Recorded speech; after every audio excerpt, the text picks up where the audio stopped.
While reading the letter provided in the stimulus material, I Am Very Real by Kurt Vonnegut, I began to research censorship. Many Americans associate censorship with negative connotation because, as Vonnegut would say, if you are an American, you must allow ideas to circulate freely. The image Banksy sparked my curiosity to violations of civil liberties. I began to narrow my research to controversial topics regarding violations of civil liberties and found that there is great debate of whether the Patriot Act violates American citizens' right to civil liberties.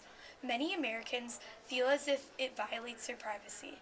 This led me to question, to what extent has the Patriot Act impacted American citizens' right to civil liberties? After thorough analysis of the perspectives on this issue, it is evident that the Patriot Act explicitly violates an American citizen's right to civil liberties by infringing upon the First and Fourth Amendment. One extremely controversial section of the Patriot Act is Section 215. It allows the government to access private information too easily and limits free expression.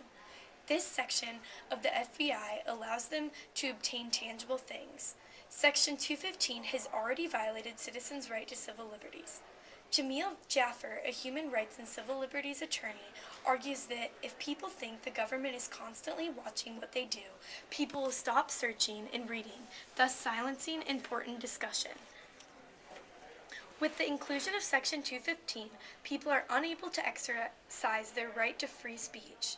Both the First and Fourth Amendments are violated by Section 215 of the Patriot Act by limiting citizens' freedom of speech and violating the right to protection from unreasonable searches and seizures.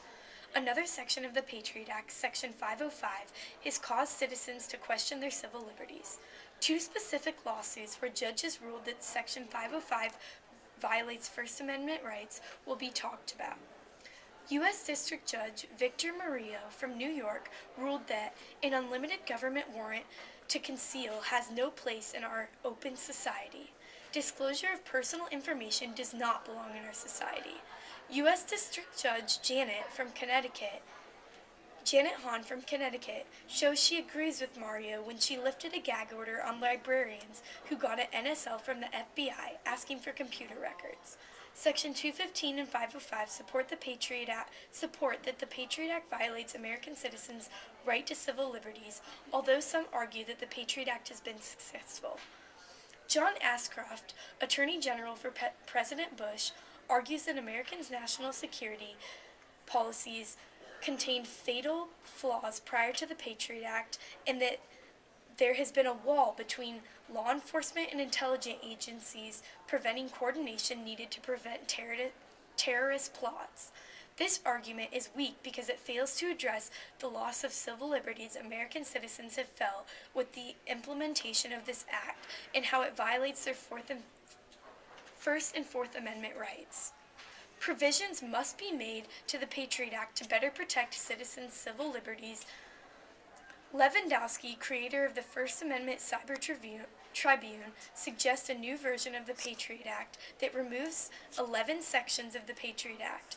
A limitation to this solution is that it would take a long time to remove all sections, and it may make it so the Act doesn't provide enough power to keep citizens safe and free from internal terrorist attacks. Due to the weaknesses of the previous solution, it is ultimately recommended that senators introduce the Justice Act, which would reform the Patriot Act. It would include more effective checks on government searches of American personal property and protect the constitutional rights of Americans, while ensuring the government has the power it needs to fight terrorism and collect intelligence.